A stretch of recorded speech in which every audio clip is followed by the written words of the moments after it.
दिन भर के रिवीजन के बाद पाठशाला में पहली क्लास, जिसमें आपको बताऊंगा कि 16 दिन का मेगा प्लान नरेंद्र मोदी सरकार अब क्या बड़ा करने जा रही है।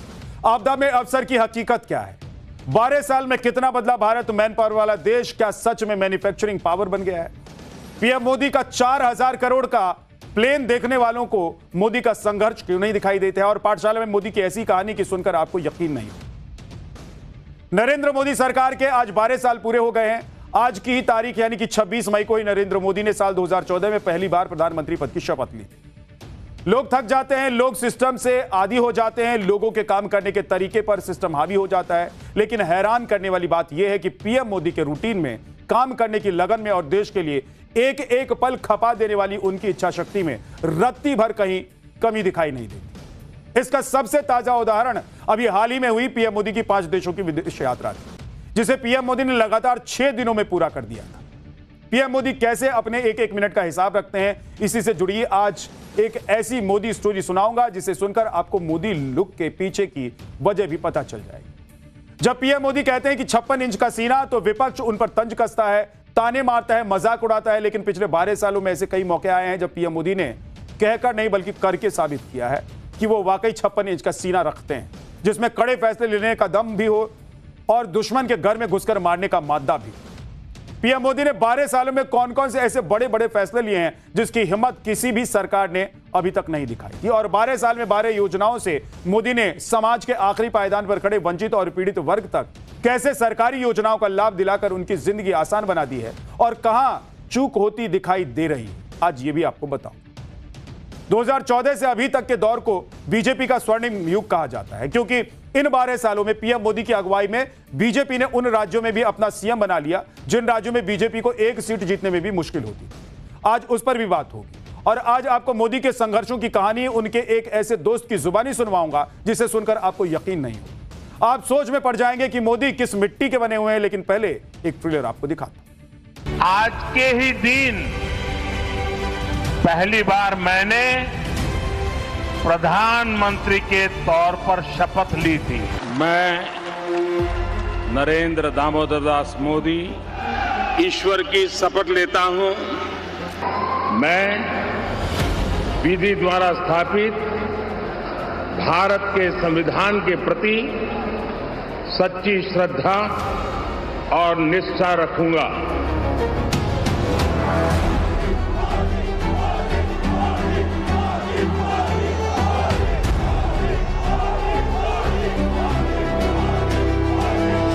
इन वर्षों में देश ने वो फैसले लिए जो अकल्पनीय थे।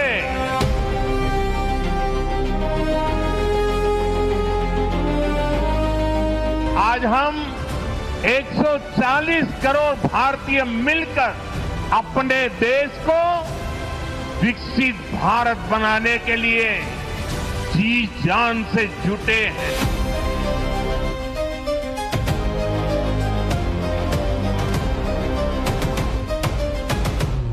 भारत माता की, भारत माता की, भारत माता की। देश का एक साधारण आदमी आज पीएम मोदी को सर्वोच्च सम्मान देता है, उनके सामने दंडवत हो जाता है। किसी को भी अपनी जिंदगी में इस तरह का सम्मान आसानी से नहीं मिलता। ऐसा सम्मान खरीदा नहीं जा सकता है, यह सम्मान कमाया जाता है, जो कि पीएम मोदी ने कमाया है। आज राष्ट्रपति के हाथों पद्मश्री सम्मान लेने आए पुडुचेरी के सिलंबम विशेषज्ञ के पजानिवेल पीएम मोदी के सामने दंडवत हो गए। देखिए तस्वीर। पीएम मोदी ने उन्हें पकड़कर उठाया, इसके बाद वो सम्मान लेने राष्ट्रपति के पास गए। पीएम मोदी गैंग, ये तस्वीर देखकर पीएम मोदी के जो विरोधी गैंग है वो ये तस्वीर देखकर छाती पीट रही हो। लेकिन मोदी विरोधी गैंग को ऐसा ही शौक पहले भी लग चुका है।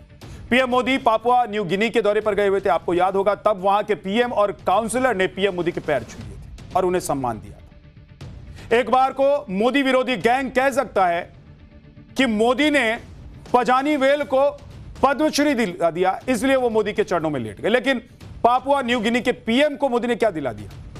क्या दिला दिया उन्हें? उन्हें तो कुछ नहीं दिया।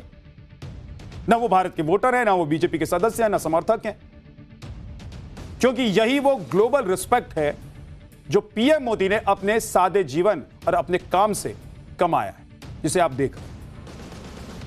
और ये तस्वीर देखकर तो पीएम मोदी के जो विरोधी गैंग के लोग हैं उनके कलेजों पर सांप लौट जाए, क्योंकि मोदी दुनिया के इकलौते ऐसे नेता बन गए हैं जिन्हें 33 अंतर्राष्ट्रीय अवार्ड मिल चुके हैं। अभी 15 मई को जब वो 5 देशों के दौरे पर गए थे तो साथ में 3 अंतर्राष्ट्रीय सम्मान लेकर लौटे। तो आप देखिए कि जिन देशों और अंतर्राष्ट्रीय संगठनों ने पीएम मोदी को सम्मान दिया है वो क्या सोच कर दिया होगा, पीएम मोदी ने उनका कौन सा फायदा होने वाला है या कौन सा याराना है। यह पीएम मोदी की विश्वव्यापी लोकप्रियता है और आज पीएम मोदी दुनिया भर में लोकप्रियता के जिस शिखर पर हैं वहां दूर दूर तक दुनिया का कोई नेता उनके आसपास भटकता हुआ भी दिखाई नहीं। खैर लौटते हैं आज मोदी सरकार के 12 साल पूरा होने पर। आज की तारीख यानी कि 26 मई को बीजेपी इंडिया का रीसेट बटन दबाने की तारीख बता रही है, क्योंकि यही वो तारीख है जिस दिन नरेंद्र मोदी पीएम बने थे और तब से आज तक प्रधानमंत्री नरेंद्र मोदी कभी रुके नहीं। उन्होंने दिन रात एक करके भारत के ग्रोथ के लिए काम किया है, रफ्तार के साथ वो, और भारत की रफ्तार इतनी बढ़ाई है कि आज भारत दुनिया की तीसरी सबसे बड़ी अर्थव्यवस्था बन गया है। भारत की इस तरक्की के पीछे मोदी सरकार की मेहनत, विजन और पुरुषार्थ का हाथ है। 12 साल पहले जब पीएम मोदी ने देश की बागडोर अपने हाथ में ली थी तब देश कई समस्याओं से घिरा हुआ, कई चुनौतियों से घिरा हुआ था। हर एक चुनौती से निपटने के लिए पीएम मोदी ने एक्शन प्लान बनाया और आप देखिए कि देश के विकास में रुकावट बनने वाली तमाम चुनौतियों को पीएम मोदी ने अपनी 12 साल की योजनाओं के जरिए कैसे पछाड़ दिया। जन धन योजना लाकर पीएम मोदी ने गरीबों को बैंकों में एंट्री दिला दी। उज्ज्वला योजना लाकर पीएम मोदी ने गरीब महिलाओं को लकड़ी के चूल्हे वाले धुएं से मुक्ति दिला दी। आयुष्मान भारत योजना से पीएम मोदी ने मनचाहे अस्पताल में गरीबों के इलाज की नई व्यवस्था कर दी। मेक इन इंडिया स्कीम लेकर आए और पीएम मोदी ने इसके जरिए भारत को मैन्युफैक्चरिंग सेक्टर का नया ग्लोबल मार्केट बना दिया। स्टार्टअप इंडिया स्कीम लाकर प्रधानमंत्री नरेंद्र मोदी ने भारत के हुनरमंद युवाओं को सपनों की उड़ान उड़ने का एक नया प्लेटफॉर्म दिया। डिजिटल इंडिया लॉन्च करके पीएम मोदी ने 140 करोड़ भारतीयों के मोबाइल को ही उनका पर्स बना दिया। स्वच्छ भारत मिशन योजना लाकर पीएम मोदी ने हर भारतीय को सड़क से शौचालय तक साफ सफाई रखने की आदत दिलवा। जल जीवन मिशन लेकर आए पीएम मोदी और उन्होंने इसके जरिए हर घर नल का जल कैसे पहुंचाया जाता है नल के जरिए वो उन्होंने दिखा दी, जिसमें पानी के जुगाड़ में महिलाओं को, पहले याद है आपको कि आधा आधा दिन खर्च हो जाता था, महिलाएं जाती थी, लेकिन अब नहीं। प्रधानमंत्री नरेंद्र मोदी ने नल के जरिए लोगों के घरों तक पानी पहुंचा दिया। मुद्रा योजना स्कीम लाकर पीएम मोदी ने छोटे कारोबारी को भी बड़ा सोच की आजादी दी। पीएम किसान सम्मान निधि तो किसानों का सहारा बन गई।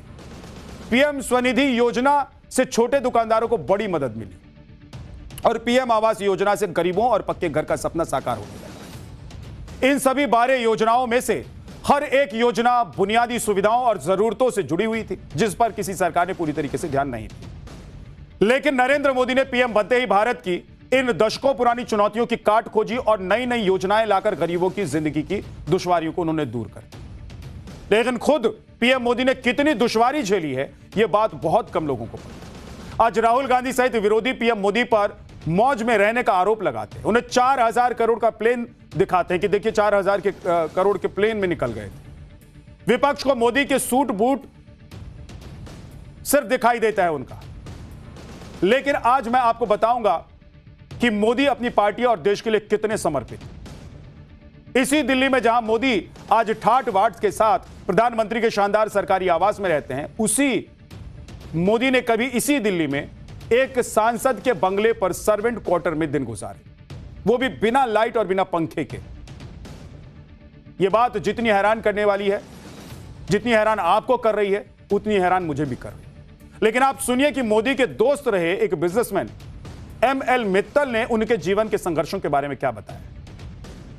आपको बहुत बधाई हो, आप तो बीजेपी के सेक्रेटरी जनरल हो गए, आपके पीछे तो पूरी टीम चलती होगी, 2-4 गाड़ी चलती होगी, बढ़िया होगा। बोला नहीं मित्तल जी कुछ नहीं है, मैं तो टूटी फूटी एक ऑफिस की गाड़ी उसमें बैठ के तो आया हूँ और रहने को मैं एक MP के सर्वेंट क्वार्टर में रहता हूँ। MP सर्वेंट क्वार्टर में मुझे लगा कि ये जो कह रहे हैं कि एमपी के क्वार्टर में रहता हूँ, मुझे समझ में नहीं आया समथिंग।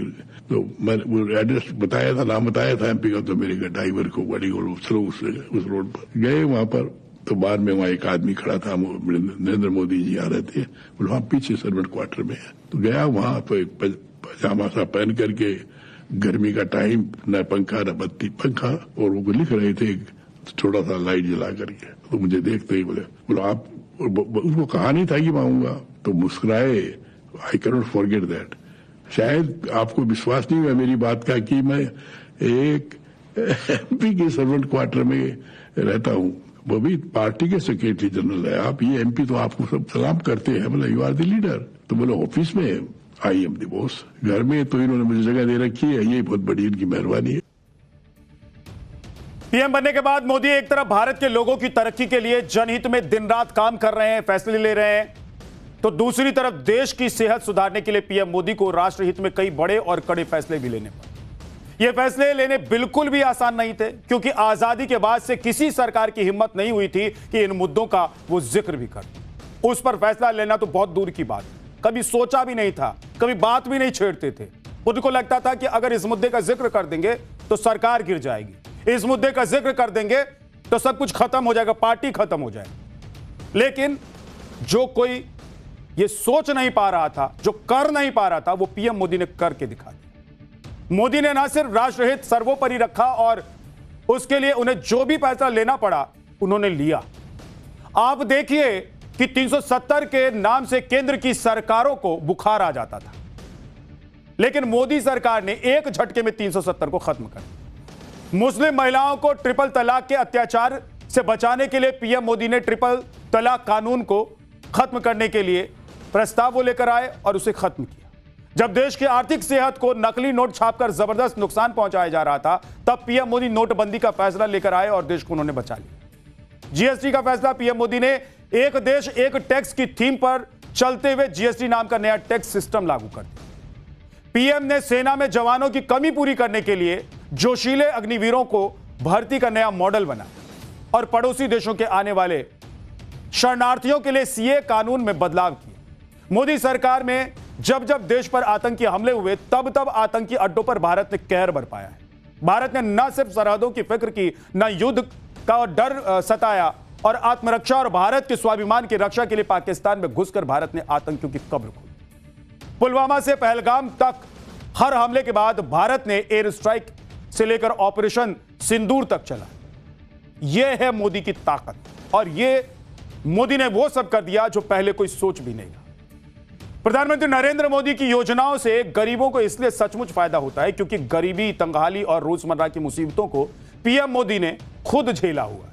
जो आदमी खुद निकल कर आता है ना जमीन से, गरीबी से, लाचारी से, भूखमरी से, परेशानी से, जिसको अच्छा स्कूल नहीं मिलता है, उसको सब पता होता है, क्योंकि वो चांदी के चम्मच अपने मुंह में लेकर पैदा नहीं होता, वो एसी वाले स्कूल में नहीं गया होता है, उसे घर से बाहर जब वो निकलता है तो एसी वाली गाड़ी इंतजार नहीं कर रही होती। इसलिए प्रधानमंत्री नरेंद्र मोदी को सब पता है। इसीलिए कहते हैं ना लोग कि जमीनी आदमी सब समझते हैं।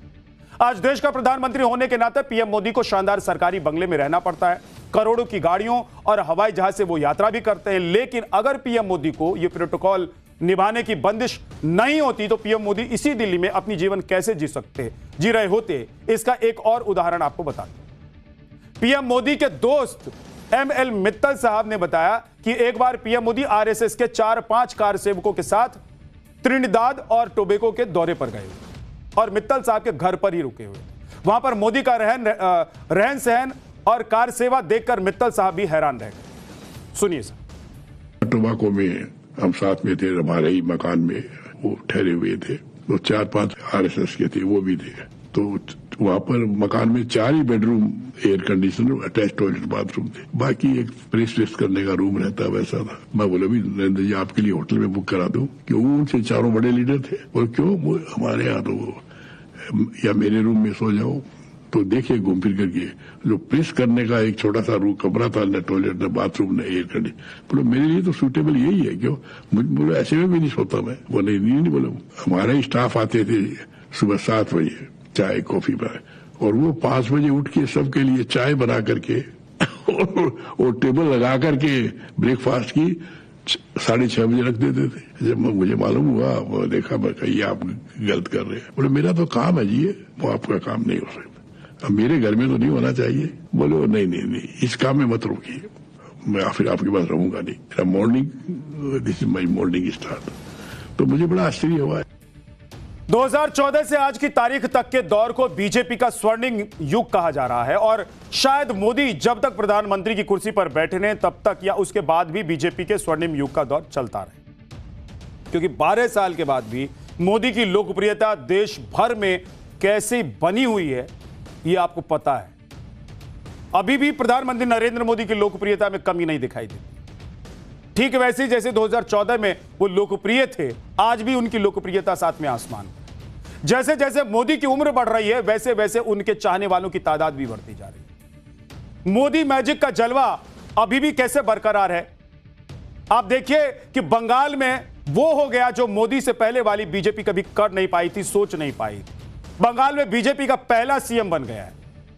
आप देखिए कि बिहार में जिस नीतीश कुमार के बारे में कहा जाता था कि वो कुर्सी पर बने रहने के लिए वो पाला बदलने से नहीं हिचकते हैं, और उन्होंने बार बार ऐसा करके भी दिखाया था, कभी लालू के साथ तो कभी मोदी के साथ, कभी लालू से नाराज तो कभी मोदी से नाराज। लेकिन बिहार में नीतीश कुमार के सीएम की गद्दी छोड़ने को मोदी मैजिक ही बताया जा रहा, जिसके बाद बिहार में बीजेपी का पहला सीएम बन गया है और ओडिशा में भी बीजेपी का पहला मुख्यमंत्री बना है। ये सब कुछ मोदी की मेहनत और वक्त के सही इस्तेमाल की वजह से हुआ है। मोदी एक एक मिनट का हिसाब रखते हैं बॉस। उनकी पार्टी 12 महीने चुनाव के मिशन में जुटी रहती, और आप देखिए कि मोदी कैसे अपना एक एक मिनट देश के लिए खपा देना चाहते। मोदी ने अंग्रेजों के समय का लाल बत्ती वाला क्लब बंद करने का फैसला ले लिया है। जिमखाना क्लब, आप जानते